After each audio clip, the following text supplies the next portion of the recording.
Hi Honey's.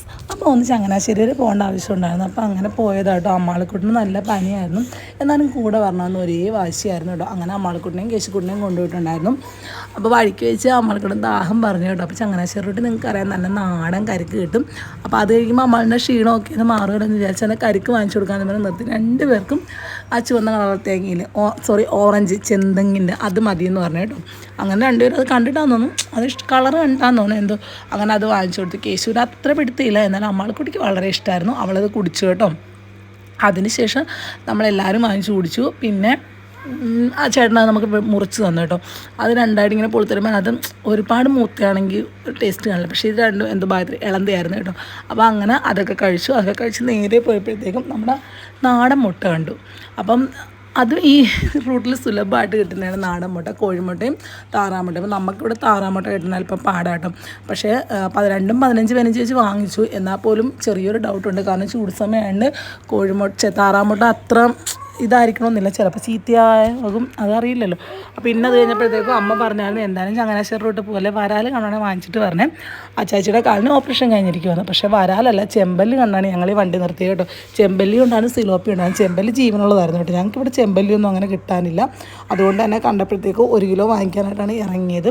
സിലോപ്പി വേണമെന്ന് വേണ്ടാന്ന് പറഞ്ഞു. കാരണം ജീവനില്ലാതെ ഞങ്ങൾ വീട്ടിൽ കൊണ്ടുവന്ന് വീണ്ടും അത് ചീഞ്ഞ് പോത്തേ ഉള്ളൂ. അങ്ങനെ ചെമ്പല്ലി വാങ്ങിച്ചപ്പോഴത്തേക്കും ചേട്ടനോട് ചുമ്മാ ഒന്ന് ചോദിച്ചു നോക്കിയാൽ ചേട്ടാ വേറെ എന്തെങ്കിലും മീനുണ്ടോയെന്ന്. അപ്പോൾ ചേട്ടൻ പറഞ്ഞു വരാനുണ്ട്, കാര്യമുണ്ട്. എന്നെങ്കിൽ 2 ഓരോ കിലോ പോരട്ടെ എന്ന് ഞങ്ങൾ പറഞ്ഞു കേട്ടോ. കാരണം ഞങ്ങൾക്ക് വരാൽ പിന്നെയും കിട്ടും, കാരി അങ്ങനെ ഒട്ടും കിട്ടാറില്ല. വല്ലപ്പോഴും അങ്ങനെ തണ്ണീർമുഖത്ത് പോയി കിട്ടി അങ്ങനെ കേട്ടോ. അങ്ങനെ ഇപ്പം ഈ ഒരു കുടത്തിൽ മാറ്റിയായിരുന്നു കേട്ടോ ആ ചേട്ടൻ നമ്മുടെ കാരിയും വരാലും കൂടെ ഒരുമിച്ചായിട്ട് കിട്ടണം. അങ്ങനെ ആദ്യം ചേട്ടൻ നമുക്ക് വരാലെടുത്തുനിന്ന് വരാൽ 1.5 കിലോളം വാങ്ങിച്ചു. കാരണം കുറച്ച് ഞങ്ങൾക്കും കുറച്ച് ഹസ്ബൻഡിൻ്റെ വീട്ടിലേക്ക് അച്ചാച്ചിക്ക് കൊടുക്കാനായിട്ടോ വാങ്ങിച്ചു. അതുകൊണ്ട് തന്നെ നമ്മൾ ഒരുപാട് വലുതും വേണ്ട, ഒരുപാട് തീരെ ചെറുതും വേണ്ട, ഇടത്തരം നോക്കി തരാൻ പറഞ്ഞിട്ട് ചേട്ടൻ നമുക്ക് ഇടത്തരം നോക്കിയിടാം. ചെമ്പല്ലിക്ക് കിലോ 200 രൂപയും കാരിക്കും വരാലിന് 350 വെച്ചും കൊണ്ടാവും കേട്ടോ പറഞ്ഞു. എന്നാലും ഞങ്ങളത് വാങ്ങിച്ചു. അത് കഴിഞ്ഞ് നമുക്കത് ചേട്ടൻ വരാലിനെ പിടിച്ച് തന്നെ കേട്ടോ. കുറച്ച് പാടൊക്കെ ഉണ്ടായിരുന്നു. പാമ്പിനെ അവർക്കത് പ്രാക്ടീസാണല്ലോ, നമുക്ക് പിടിക്കാൻ പേടിയാണ്. അപ്പോൾ ചേട്ടൻ നമുക്കതൊക്കെ പിടിച്ചു വന്നു. കറക്റ്റ് 1.5 കിലോ തന്നെ ചേട്ടൻ നമുക്ക് കറക്റ്റാണ്. അത് എനിക്കൊന്ന് അവർക്ക് അതിന് തൂക്കം അറിയാമായിരിക്കും, കാരണം സ്ഥിരമായിട്ട് ചെയ്യുന്ന പരിപാടിയല്ലേ. അപ്പോൾ നമുക്ക് 2 കവറിലായതായത് ചേട്ടൻ തൂക്കി തന്നു. പിന്നെ ഇവർ തൂക്കുന്ന ത്രാസ് വന്നിട്ട് കയ്യിൽ പിടിച്ച് തൂക്കുന്നൊരു ത്രാസാട്ടോ. എന്നാലും അതുപോലെ ഏറ്റക്കുറിച്ച് വരുമെന്നല്ല, ചേട്ടൻ എക്സ്ട്രാ ആയിട്ട് 2 കവറിൽ ഓരോ മീനും കൂടി ഇട്ടു തന്നു. അതുപോലെ ചെമ്പിൽ തൂക്കിയപ്പോഴും അങ്ങനെയാണ് ചേട്ടൻ നമുക്ക് എക്സ്ട്രാ ആയിട്ട് ഇട്ട് തന്നായിരുന്നു കേട്ടോ. അതൊക്കെ കഴിഞ്ഞപ്പോഴത്തേക്കും നമ്മൾ കാരി ചോദിച്ചപ്പോഴായിരുന്നു. അപ്പോൾ ചേട്ടൻ പറഞ്ഞു കാരി എടുക്കണമെങ്കിൽ ഒരല്പം ബുദ്ധിമുട്ടുണ്ട്. കാരണം ഈ വെള്ളമൊക്കെ ആ കുളത്തിലെ വെള്ളമില്ലേ കാമത്തിൽ കളഞ്ഞിട്ട് അത് ഈ ചെമ്പല്ലിക്കകത്തോടൊന്ന് കുടഞ്ഞിട്ടിട്ട് അതിനകത്ത് വേണം കാരി പിടിച്ചെടുക്കാനെന്ന് പറഞ്ഞു. അങ്ങനെ ചേട്ടൻ കൊണ്ടുവന്ന് കുടഞ്ഞിട്ട് കാരിനെ പിടിക്കുന്ന സമയത്ത് നമ്മുടെ വരാൽ പല വശത്തേക്കും ചാടി പോരുന്നുണ്ട്.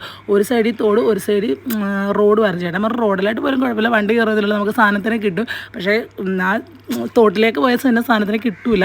അങ്ങനെ ഞങ്ങൾ കാലുകൊണ്ടൊക്കെ ചാടിയതിനൊക്കെ ഇങ്ങനെ തടഞ്ഞു വെച്ചേക്കുമായിരുന്നു. പക്ഷെ പിടിക്കാൻ പേടിയാണ്. അത് കഴിഞ്ഞ് നമ്മൾ നേരെ പോകുന്നതും വീട്ടിലേക്കാട്ടോ.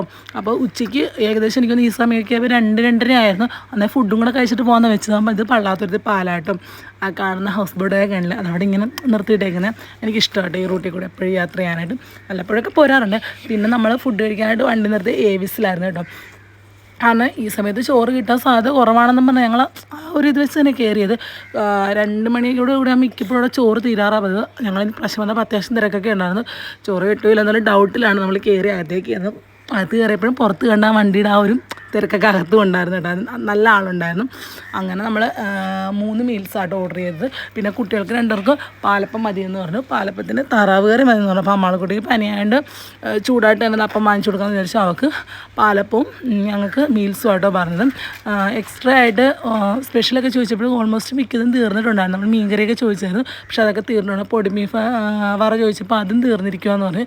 പിന്നെ നമ്മൾ ഒരു ചെമ്മീൻ പൊള്ളിച്ചതാട്ടോ വാങ്ങിച്ചത്. ചെമ്മീൻ അമ്മാളിക്കൊണ്ട് ഭയങ്കര ഇഷ്ടമാണ്. മനസ്സമയത്ത് അങ്ങനെ കൊടുക്കുന്ന ഇതല്ല, പക്ഷേ എന്നാലും അവൾക്ക് ഭയങ്കര ഇഷ്ടമാണ്. നമ്മളത് വാങ്ങിച്ചു കേട്ടോ. ഇതാണ് നമ്മുടെ ചെമ്മീൻ പൊള്ളിച്ചത്. സത്യം പറയാലോ, ഇത് ആദ്യമായിട്ടോ അവിടെ നിന്ന് ഞാൻ വാങ്ങിച്ച് കഴിക്കുന്നത്. നല്ല ടേസ്റ്റ് ഉണ്ടായിരുന്നു. ഒരുപാട് ഇഷ്ടപ്പെട്ടു ആ ഒരു ഡിഷ്. പിന്നെ അവരുടെ ചോറ് എല്ലാ കറികളോടും കൂടിയതാട്ടോ. എന്താ വേണ്ടേ, അവിയൽ, സാമ്പാർ, ചമ്മന്തി, പായസം വരെ ഉണ്ട് കേട്ടോ. ഇത് ഭയങ്കര ഇഷ്ടമാണ്. നല്ല ടേസ്റ്റി ആയിട്ടുള്ളൊരു ഊണാട്ടോ. പിന്നെ ഊണ് വരുമ്പോൾ ചോറ് വരുന്നത് നമ്മുടെ കുത്തിരിയുടെ ഇതാണ് കേട്ടോ. അപ്പോൾ അതിൻ്റെ ടേസ്റ്റ് അറിയാമല്ലോ. അങ്ങനെ ചോറൊക്കെ കഴിച്ചപ്പോഴത്തേക്കും പാലപ്പം 6 എണ്ണത്തോളം പറഞ്ഞിട്ടുണ്ടായിരുന്നു. കുട്ടികൾ എന്തായാലും അത്രയും കഴിക്കില്ലല്ലോ, 2 പേരും കഴിച്ച് മിച്ചമാണ്. അത് പിന്നെ ഞങ്ങൾ തന്നെ കേട്ടോ കഴിച്ചത്. അങ്ങനെ ഫുഡൊക്കെ കഴിച്ചു നേരെ അവിടുന്ന് പെട്ടെന്ന് തന്നെ പോരാന്ന് വെച്ചത്. അപ്പോൾ നമ്മൾ ഫുഡ് കഴിക്കുമ്പോഴും അത്യാവശ്യം ആൾക്കാരൊക്കെ വന്നുകൊണ്ടിരിക്കുകയായിരുന്നു, തിരക്കായിരുന്നു. നമ്മൾ ഫുഡ് കഴിച്ചപ്പോൾ എല്ലാം കഴിഞ്ഞ് ഓരോ നാരങ്ങ വെള്ളം പറഞ്ഞിട്ടുണ്ടായിരുന്നു, ലൈമ്. അങ്ങനെ ലൈമും കുടിച്ചു. അതൊക്കെ കഴിഞ്ഞപ്പോൾ നമ്മുടെ ബില്ല് കിട്ടി കേട്ടോ. അത്യാവശ്യം നല്ലൊരു ബില്ലായിരുന്നു. അങ്ങനെ ബില്ലൊക്കെ നമ്മൾ പേ ചെയ്തു. അപ്പോൾ ബില്ല് പേ ചെയ്യാൻ പോകുന്ന സ്ഥലത്ത് ഞാൻ ഈ ഒരു അക്വറിയം കണ്ടു കേട്ടോ. എനിക്കത് പുതിയതായിട്ട് വെച്ചത്, ഇതിനു മുമ്പ് ഞങ്ങൾ കണ്ടിട്ടില്ല. പിന്നെ നമ്മളിങ്ങോട്ട് ഇറങ്ങി പോരുന്ന വഴിയിൽ പാൽപ്പായസം, അതുപോലെ തന്നെ എന്താ പറയുക ബ്രൗണീസൊക്കെ വിൽക്കാനായിട്ട് വെച്ചിട്ടുണ്ട്. പിന്നെ ഇത് ഈ ഒരു ചീര, അതെന്താണെന്ന് എനിക്ക് സത്യം പറഞ്ഞാൽ മനസ്സിലായി, ആദ്യമായിട്ടോ അവിടെ കാണുന്നത്. പിന്നെ ഞങ്ങൾ എപ്പോൾ പോയാലും പാലപ്പമാവ് അവിടെ നിന്ന് വാങ്ങിക്കാറുണ്ട്. എനിക്ക് ഇഷ്ടമായിട്ടോ അവിടുത്തെ പാലപ്പമാവ്, നല്ല സോഫ്റ്റാണ്, ഭയങ്കരമായിട്ട് നല്ല സെറ്റായിട്ട് നമുക്ക് അപ്പം ഉണ്ടാക്കി കിട്ടുമ്പോൾ. പിന്നെ എല്ലാം കഴിഞ്ഞ് നമ്മൾ പെട്ടെന്ന് തന്നെ ഇറങ്ങി പോകുന്നത്. നല്ല വെയിലായിരുന്നു കേട്ടോ അന്ന്.